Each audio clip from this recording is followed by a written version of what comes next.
Pessoal, fui convidada a falar, acho que vocês me conhecem, todo mundo me conhece, é Lúcia Timbó.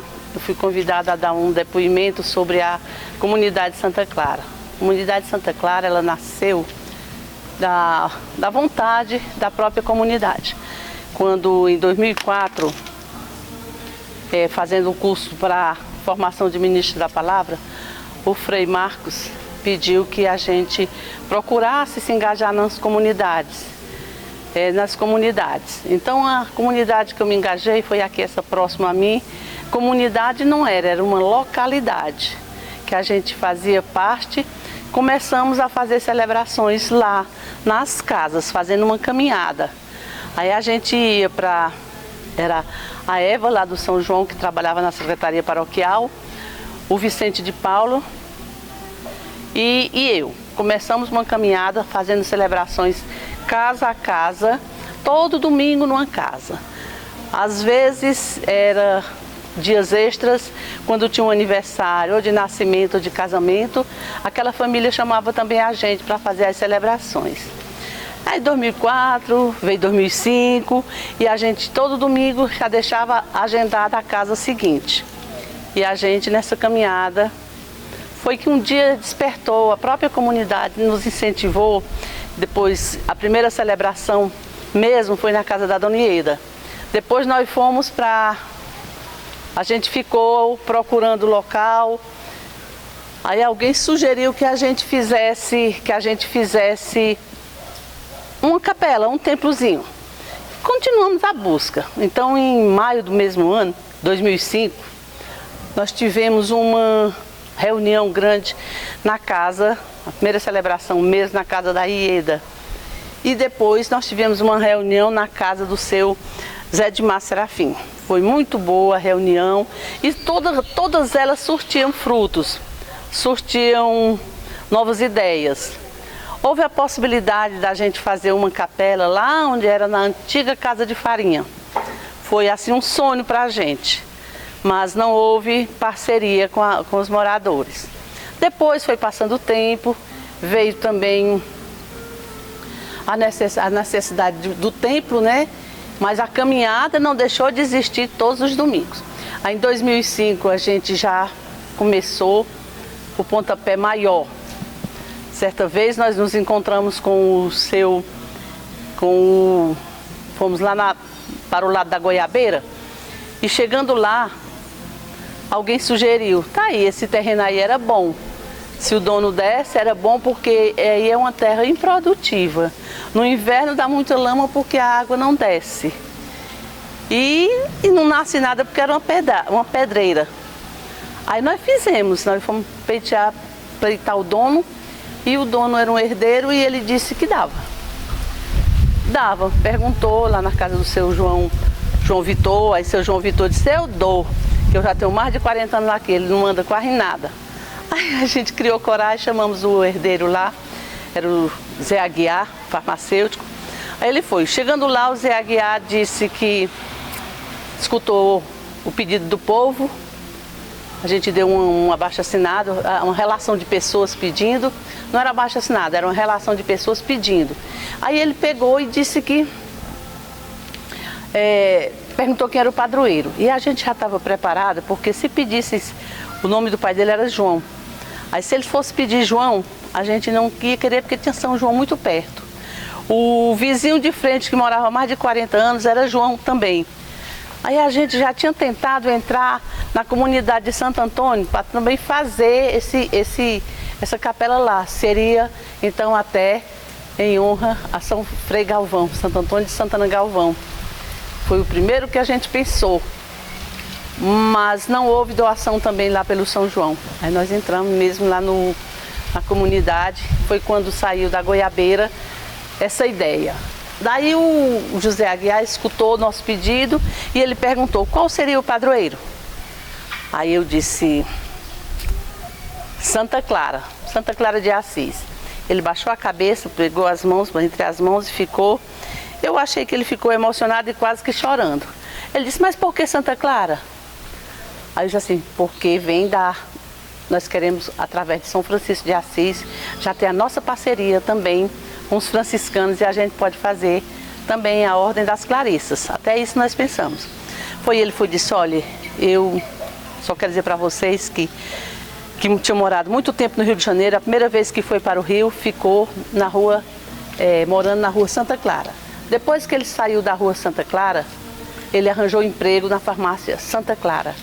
Aí ele começou a soluçar e disse, não tem por que não ser Santa Clara. A capela, o terreno está dado. Daí ele doou, perguntou quando a gente queria, a gente pediu 30 por 50.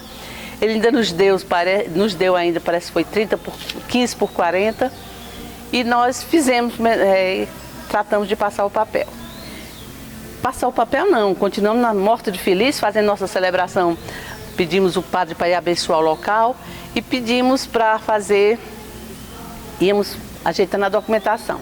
Ajeitando a documentação, por incrível que pareça, numa celebração, uma pessoa chegou com um papelzinho na mão, um papel de jornal. Parecia um canudo. Aí mandou me deixar. Mandaram eu lhe entregar isso aqui e que não quer que ninguém saiba o nome dela, como eu até hoje não sei. Mandou me entregar e eu abri o papelzinho do jornal, tinha 50 reais.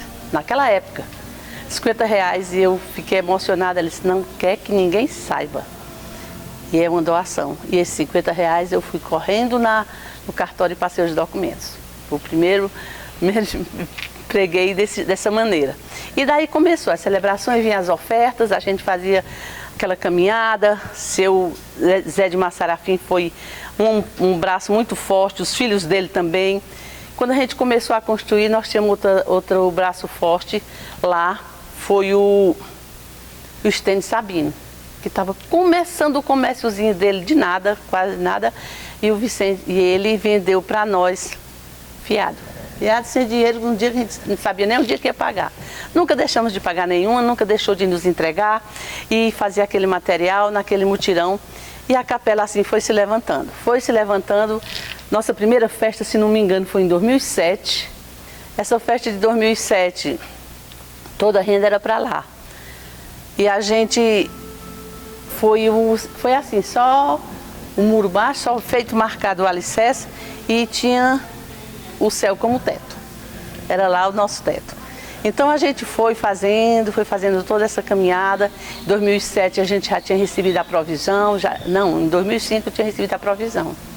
Aí já estava caminhando comigo o Vicente de Paula, que nunca me deixou. A Ana Lúcia Barbosa engajou. O Vicente era o catequista da comunidade. Ele tinha essa força muito grande lá. E ele tinha força sindical também, do sindicato, e tudo era apoio para nós. Aí foi passando o tempo, a coisa foi correndo e nós fomos construindo, levantamos e chegamos ao ponto que ela está hoje. Mas tudo à base de doações. Capela construída em mutirão. A festa passou a ser todos os anos, a gente celebrava os 11 dias, começava dia 1º até o dia da festa, dia 11. Uma bênção, uma bênção. Muita gente acompanhando, muita gente desistia no meio do caminho, muita gente desestimulava, mas a gente nunca desestimulou. Todo dia estávamos lá. Todo dia não, perdão. Todo domingo estávamos lá, aqueles mesmos fiéis. Seu Zé de Mar fez um cruzeiro, colocou lá na frente. Fez um cruzeiro que eu acho que já foi tirado esse cruzeiro, não já? Pois é. Ele colocou aquilo ali, foi o primeiro ponto que ele colocou, assim, aqui. Marcamos o terreno, foi quando deu a bênção, foi naquele local. E assim, depois veio a caminhada da construção, ficou a igrejinha naquele estilo. Certa noite eu estava lá numa missa e chegou um senhor, e ninguém sabe disso, ele chegou e me disse, irmã, tu está fazendo uma campanha para as portas? Eu digo, estou. As portas custam R$3.340. Ele, tudo bem. Aí eu estava com a mão para trás. Ele botou a mão atrás de mim e me entregou os R$3.340. Daí nós fomos encomendar as portas.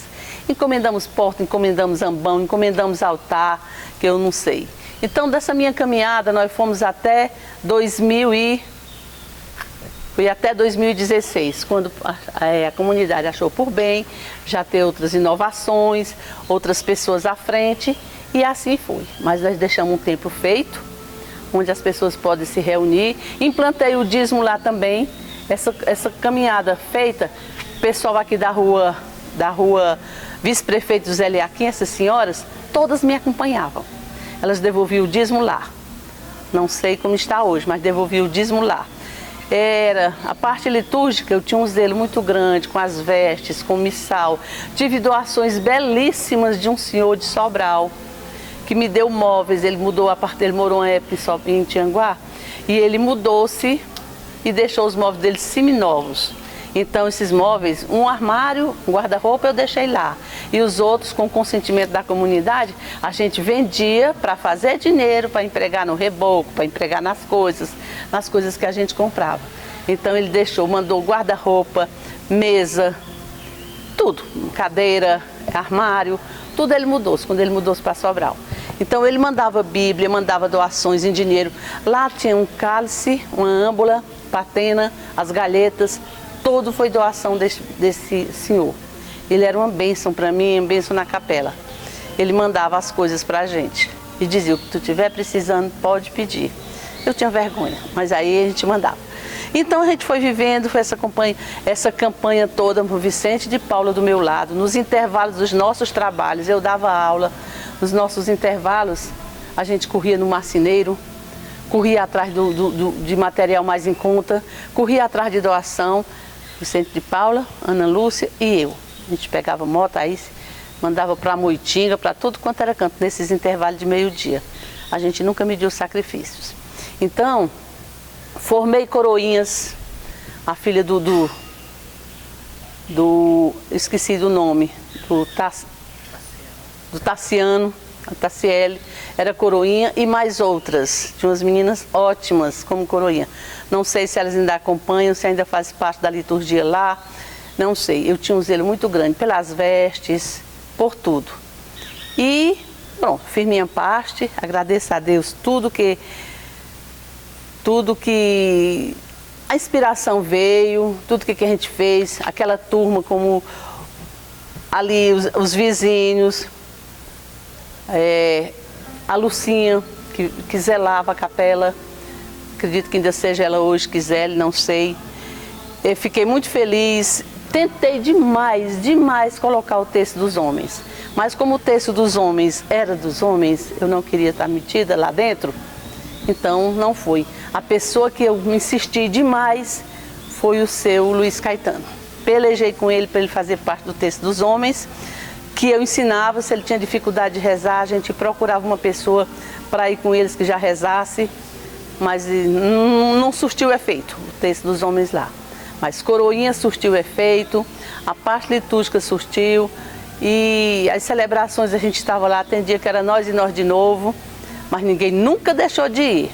Tinha a história da partida de futebol, mas tinha muitas pessoas que abdicavam da partida de futebol e estavam lá com a gente. E assim foi a nossa vida. Vicente de Paula, Ana Lúcia e eu. Era um trio.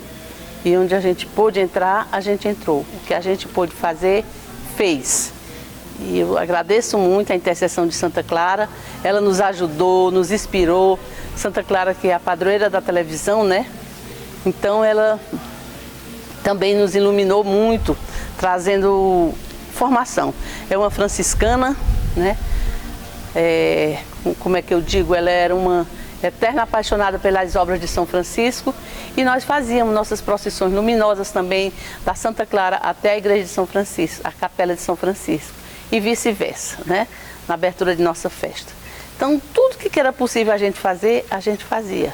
Tudo a gente estava atenta às atividades da igreja, ligada. Tivemos a parceria com o Frei Marcos, tivemos também com o Padre Cláudio, que já foi na época do Padre Cláudio que eu saí, né? Vicente saiu, Ana Lúcia saiu primeiro, Vicente saiu primeiro, saiu depois, aí eu continuei até os festejos de 2016. E por aí vai, a capela existe.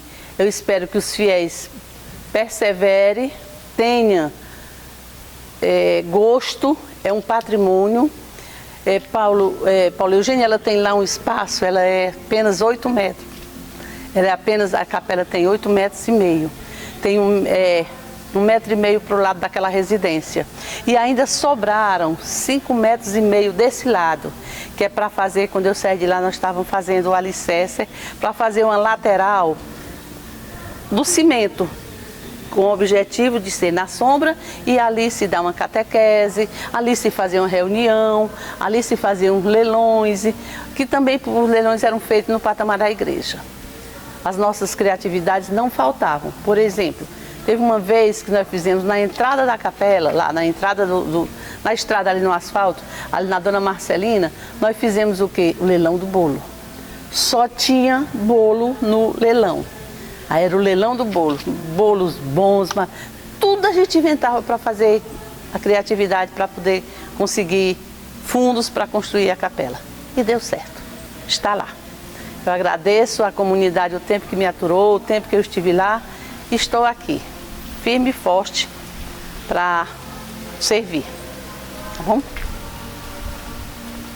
Só concluindo que essa caminhada só foi possível graças à parceria do Vicente de Paulo Marques, da Ana Lúcia Barbosa, das outras pessoas, assim, junto a mim, nas decisões e nos acertos, assumindo os erros e nós acertando, tentando acertar.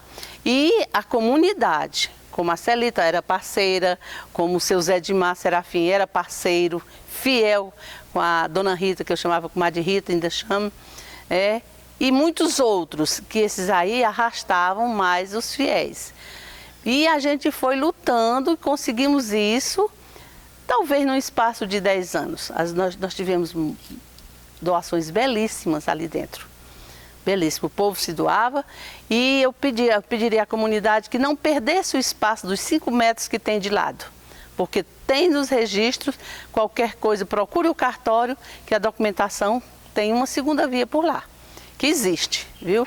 Foi passado oficialmente com o primeiro dinheiro que eu recebi, isso. E elas também colocavam, durante as celebrações, faziam as ofertas, né? Não era cobrar a intenção, eram ofertas que elas doavam para os primeiros movimentos que a gente ia precisando e ia tendo, né?